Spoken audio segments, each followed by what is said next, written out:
सुबह की पहली किरण जब रामपुर की गलियों पर गिरती है तो हवा में एक अलग सी खुशबू घुल जाती है, बिरयानी की। वो खुशबू जो पेट नहीं दिल भर देती है। और उस खुशबू के पीछे था एक नाम, गोपाल। गोपाल गांव का एक सीधा साधा और ईमानदार व्यक्ति था। वह सिर्फ अपने काम पर भरोसा करता था और किसी की बातों में नहीं आता था। अपनी मेहनत और लगन से वह गांव में बिरयानी बनाकर बेचता था, चिकन बिरयानी और मटन बिरयानी, जिन्हें लोग बहुत पसंद करते थे। दोपहर के समय जब किसान लोग खेतों से लौटते तो वे गोपाल की बिरयानी का लुत्फ उठाते और उसकी तारीफ करते नहीं थकते थे। अरे सर्किट भाई, आज तो मैं खेत में काम करके बहुत थक गया यार। मुझे तो बड़ी तेज भूख लगी है और आज तो मैं टिफ़िन भी नहीं लेके आया घर से। क्या करूं? अरे मुन्ना भाई, क्या बात कर रहे हो? आज तुमने टिफ़िन नहीं लाया और मैंने भी नहीं लाया। चलो एक काम करते हैं, नाके पे गोपाल चिकन बिरयानी वाला रहता है, चलो वहाँ पे चलते हैं। बहुत लाजवाब चिकन बिरयानी बनाता है। रामपुर गांव में हर चौक पर कुछ न कुछ चटपटी खाने की चीजों की दुकानें थीं। जैसे नालासोपारा चौक पर चिकन बिरयानी वाला गोपाल, वह 2 प्रकार की बिरयानी बनाता था, चिकन बिरयानी और मटन बिरयानी। गांव के लोग उसकी बिरयानी को बहुत पसंद करते थे और बड़े चाव से खाने आते थे। गोपाल गांव में जोर जोर से आवाज लगाकर बिरयानी बेचता था। उसकी पुकार सुनकर आसपास के लोग उसके ठेले पर आ जाते थे। तभी मुन्ना और सर्किट, जो खेत में काम करके लौट रहे थे, भूख से बेहाल थे। उन्हें बहुत तेज भूख लगी थी, इसलिए वे सीधा गोपाल की दुकान पर पहुंच गए। अरे गोपाल भाई, कैसे प्लेट दिए चिकन बिरयानी और मटन बिरयानी? अरे भाई, चिकन बिरयानी है 100 रुपया प्लेट हाफ, और फुल 150 रुपया प्लेट। मटन बिरयानी 150 रुपया हाफ प्लेट और फुल प्लेट 200 रुपया। आपको कौन सा लगा दूं?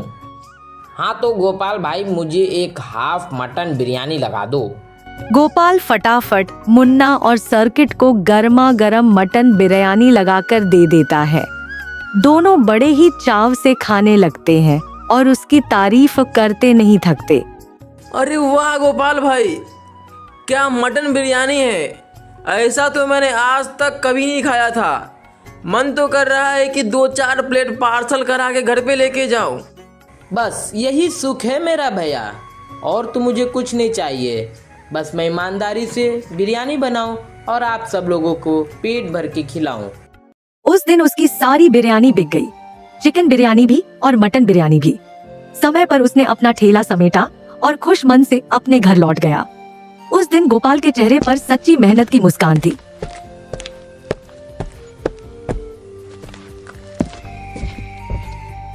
अरे अंजलि, आज तो मेरा सारा चिकन बिरयानी और मटन बिरयानी दोनों बिक गया।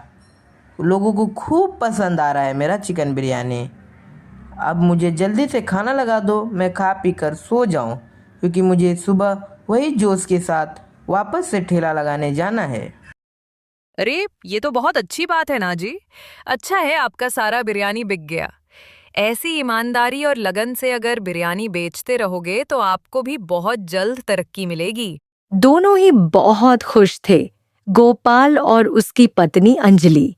रात को उन्होंने खुशी खुशी खाना खाया, थोड़ा बातें की और फिर चैन से सो गए।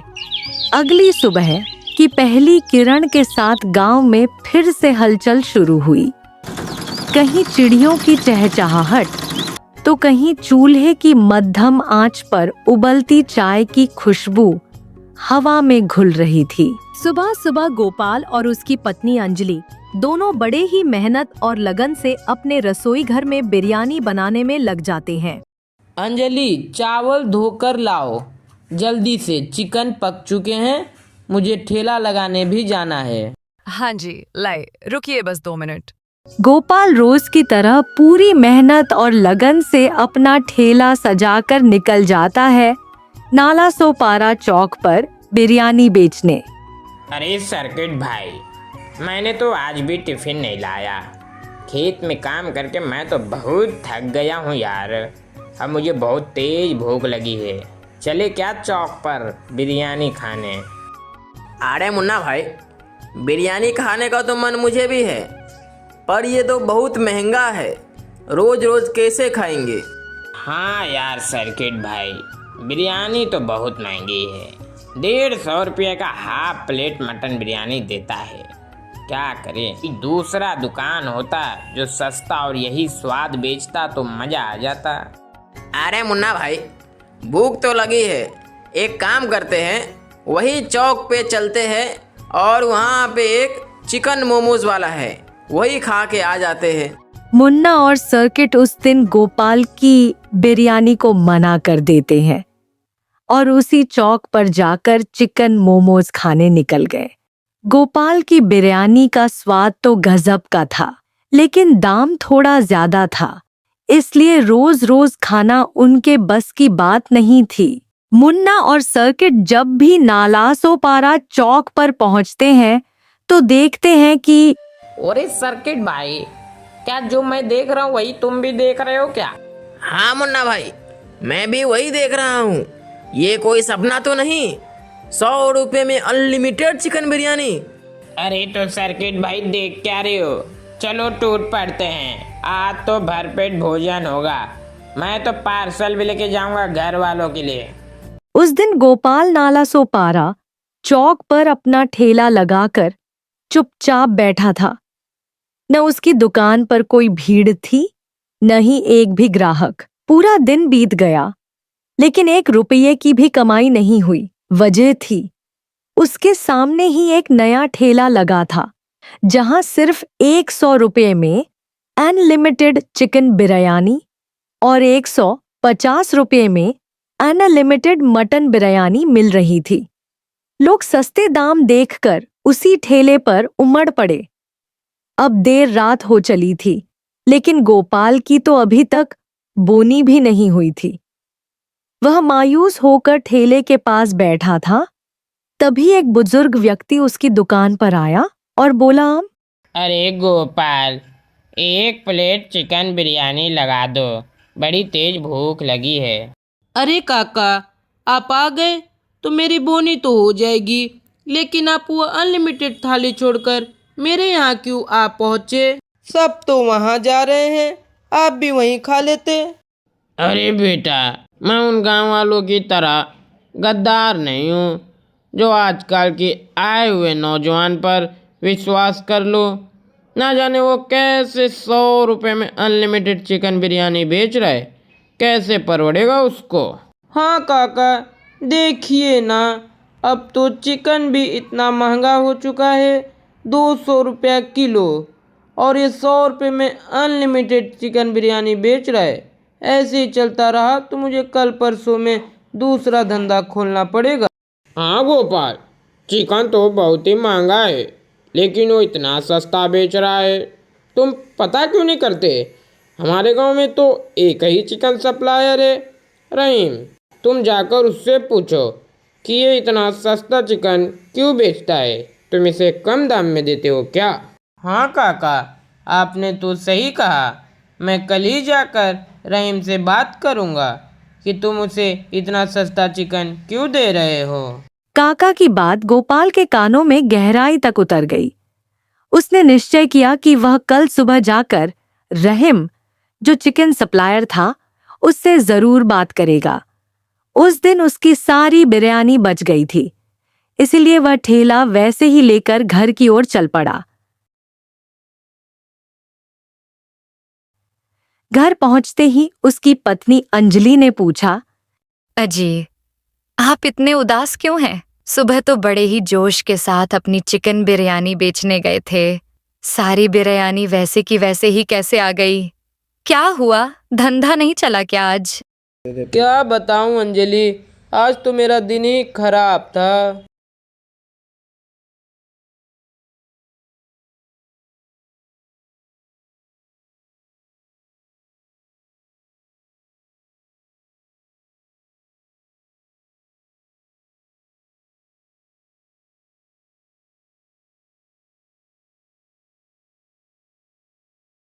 अजी, आप इतने उदास क्यों हैं? सुबह तो बड़े ही जोश के साथ अपनी चिकन बिरयानी बेचने गए थे। सारी बिरयानी वैसे की वैसे ही कैसे आ गई? क्या हुआ? धंधा नहीं चला क्या आज? रात को गोपाल और उसकी पत्नी दोनों बड़े ही तनाव में रहे। गोपाल की सारी बिरयानी वैसी की वैसी बची रह गई थी। उसने आसपास के लोगों में कुछ बांट दी, कुछ बच्चों को घर बुलाकर खिलाया और खुद भी वहीं बची बिरयानी खाकर सो गया। अगली सुबह होते ही चिड़ियों की चहचहाट और लोगों का खेतों में मेहनत करते हुए दिखना शुरू हो गया। लेकिन गोपाल और उसकी पत्नी चिंतित और परेशान होकर घर पर ही बैठे थे। अरे अंजलि, मैं जा रहा हूँ रहीम से मिलने, शाम को लौटूंगा। अच्छा जी, ठीक है, जाइए और जल्दी वापस आइए। पूरा गांव में एक ही चिकन सप्लायर था, रहीम। वही पूरे गांव के सभी ढाबों, दुकानों और रेस्टोरेंटों में चिकन सप्लाई करता था। आज गोपाल चिकन लेने नहीं बल्कि रहीम से कुछ जरूरी बात करने के लिए जा रहा था। अरे क्या हाल है रहीम भाई? आजकल कुछ लोगों को चिकन महंगा और कुछ लोगों को चिकन सस्ता, ये भेदभाव क्यों कर रहे हो रहीम भाई? अरे गोपाल भाई, ये तुम कैसी बातें कर रहे हो? मैं ऐसा भला क्यों करूँगा? मैं ऐसा भेदभाव नहीं कर रहा हूँ। अगर तुम भेदभाव नहीं करते रहीम, तो वो नाला सोपारा चौक पर संतोष बिरयानी वाला नया नया आया है। वो कैसे 100 रुपये में अनलिमिटेड चिकन बिरयानी बेच रहा है। अरे गोपाल भाई, ये बात तो मैं तुम्हें बताने वाला था। वो जो संतोष है वो मेरे से आधे दाम पर मरी हुई मुर्गी लेके जाता है। ये क्या बात कर रहे हो रहीम भाई? मरी हुई मुर्गी तो अक्सर फेंक दिया जाता है और उसका वो बिरयानी बनाकर खिला रहा है। ऐसे तो गांव वाले लोग बीमार पड़ जाएंगे। मैं क्या करता गोपाल भाई, मैं तो बस अपना दुकान चला रहा हूँ। मुझे नहीं पता था कि वो मरे हुए मुर्गी का चिकन बिरयानी बना के बेचेगा। इस पे सख्त कार्रवाई होनी चाहिए। गोपाल और रहीम फटाफट से मुखिया के घर जाते हैं और यह सारी बात मुखिया को बताते हैं। अरे मुखिया जी, हमारे गांव में कल ही एक संतोष चिकन बिरयानी वाला आया है और वो 100 रुपये में अनलिमिटेड चिकन बिरयानी बेच रहा है। क्या बात कर रहे हो? इतना सस्ता? ये तो बहुत ही अच्छी बात है। मुखिया जी, वो सस्ता चिकन बिरयानी तो बेचता है, लेकिन बात यह है कि वो सड़ी हुई मुर्गी का चिकन बिरयानी बेचता है, जिससे लोगों का सेहत खराब हो सकता है। ये तो बहुत गलत है यार। लेकिन वो ऐसे कैसे कर सकता है? और ये बात तुम लोगों को कैसे पता चली? मुखिया जी, मैं पूरे गांव में इकलौता चिकन सप्लायर हूँ और संतोष भी मेरी ही दुकान से मरी हुई मुर्गी लेके आता है, वो भी आधी कीमत पर। अच्छा तो ठीक है, आज ही जब वो वहाँ चिकन बिरयानी का ठेला लगाएगा तो हम लोग वहाँ कुछ फूड डिपार्टमेंट के लोगों को ले जाकर उसका जांच पड़ताल करवाएंगे और अगर वो गलत निकला तो उसे सज़ा भी वहीं देंगे। दोपहर में जब संतोष चिकन बिरयानी वाला अपना ठेला नाला सोपारा चौक पर लगाता है, तभी वहां मुखिया जी गोपाल, रहीम और कुछ फूड डिपार्टमेंट के कर्मचारी पहुंच जाते हैं। अरे मुखिया जी और आप लोग आइए आइए, बताइए कौन सी बिरयानी लगाऊं, चिकन बिरयानी या मटन बिरयानी? अरे संतोष, हम तुम्हारा चिकन बिरयानी खाने नहीं आए हैं, तुम्हारा जांच पड़ताल करने आए हैं। तभी फूड डिपार्टमेंट के कर्मचारी उसकी जांच पड़ताल करने लगते हैं और जांच के बाद पता चलता है कि यह चिकन तो पूरा सड़ा हुआ है। मुखिया जी, ये चिकन पूरा सड़ा हुआ है। अगर गांव के लोग इसे 1-2 बार भी खा लें तो वे पूरी तरह बीमार पड़ सकते हैं और इसका इलाज भी मुश्किल हो सकता है। ये भोजन विषाक्तता यानी फूड पॉइजनिंग का कारण बन सकता है। मुखिया जी, मुझे माफ कर दीजिए। मैं लालच के चक्कर में ये सब कर बैठा। मैंने देखा कि गोपाल की बिरयानी बहुत तेज चल रही है, उसके आगे तो मेरा धंधा चलेगा ही नहीं, इसलिए मैंने ये तरकीब लगा दी। मुखिया जी, कृपया मुझे माफ कर दीजिए। माफी के लायक काम नहीं किया है तुमने। अब तुम्हें जेल जाना ही होगा और अब तुम्हें दिन रात कहीं कोई चैन नहीं मिलेगा, समझे? फूड डिपार्टमेंट वाले साहब ने तुरंत ही पुलिस को कॉल किया और कुछ ही देर में पुलिस वहां पहुंच गई। उन्होंने संतोष बिरयानी वाले को गिरफ्तार कर लिया। अगले ही दिन से नालासोपारा चौक पर फिर से केवल गोपाल बिरयानी वाला कुहू ही नजर आने लगा। गांव के सारे लोग दोबारा उसी की बिरयानी खाने आने लगे और गोपाल का नाम फिर से पूरे गांव में मशहूर हो गया। इस कहानी से हमें यह सीख मिलती है कि जो भी काम करो किसी से झलकर मत करो, ईमानदारी और मेहनत से काम करो। आज नहीं तो कल तरक्की जरूर मिलेगी।